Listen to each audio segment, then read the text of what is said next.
Self-care in education is extremely important. Self-care practices can help educators prevent burnout, interact more efficiently with students, and create school climates more conducive to learning. Self-care reflects to practices or habits teachers can employ to safeguard their own work-life balance, emotional levels, and workload. Some self-care practices that I like to practice at school on a daily basis is start off the morning with a good breakfast. If you're not a heavy breakfast eater like I am, I like to make sure I have a smoothie or a piece of fruit or something to give you that boost of energy that you need.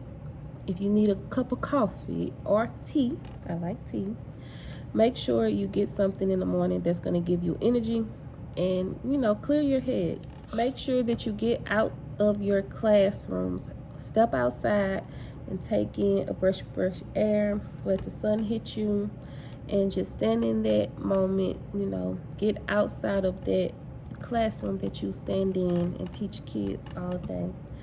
That's a great practice. Take breaks throughout the day. If that's you just walking the breezeway, if that's you taking a quick restroom break, but get out of the classroom. Get in a zone that is just you and your mind. It's just you and your thoughts. It's just you. Get away from the kids. Take your breaks. Make sure that you leave work at school. I know a lot of us bring our work home to finish what we have to do, if that's grading papers, but take a day, maybe two, where you do not bring work home, or practice that don't bring work home on the weekends. Leave it at work. Make sure that you are getting outside your classroom and connecting with other teachers, other faculty and staff members.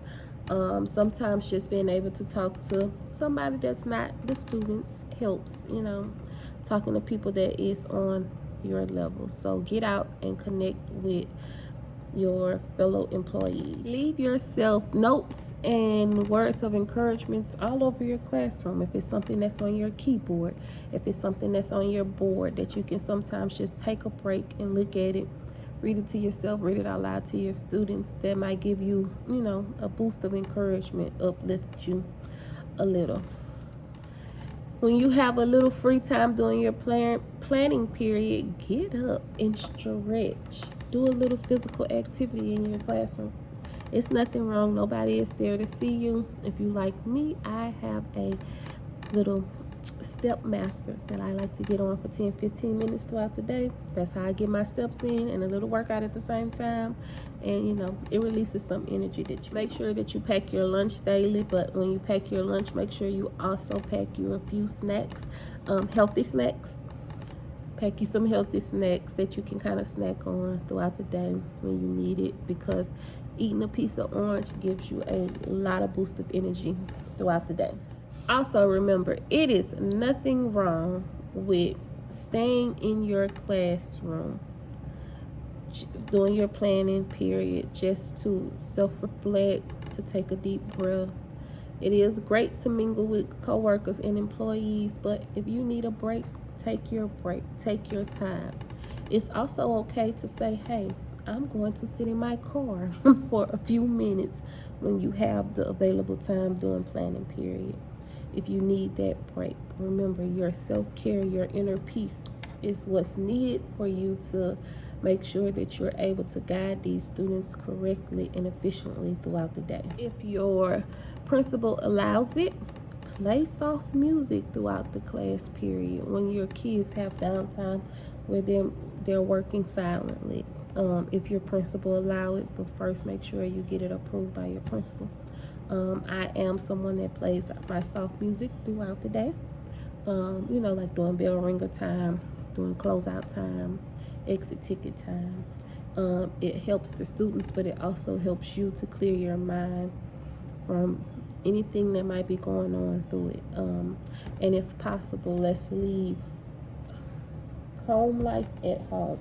Don't bring your personal life into the classroom, because it will show throughout your lessons. It will show how you interact with the kids. Teachers, please remember this. It is okay to plan a vacation during school time. If you know you're going to take a vacation in the middle of the school year, make sure your curriculum timeline reflects the missed days that you're going to be out. Meaning, if you know you're going on that cruise and you're going to miss 3 days of school, that means that's 3 days of instructional time that the kids will not have to do work, right? Because you're not going to be there. So instead, make sure that you have enough time where you can squeeze that missed lesson into your curriculum somewhere else. If you plan ahead, it's okay for you to take a needed vacation during the middle of the school year. Just plan accordingly. The way I would integrate these things into my daily classroom activities, if I'm listening to soft music, it would be during, bell ringer time. It will be during exit ticket time. When I have a planning period time, if I need to go to my car for 10 minutes to clear my head, I'll go sit in my car.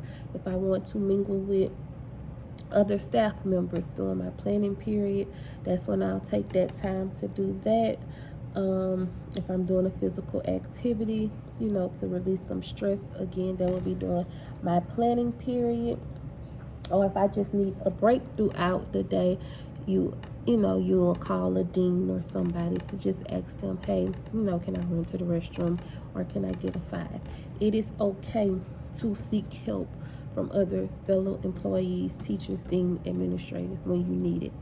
Don't sit in class all day with negative energy, because it will reflect and show, and then you're putting that negative energy off on your kids, and that's not what you want to do.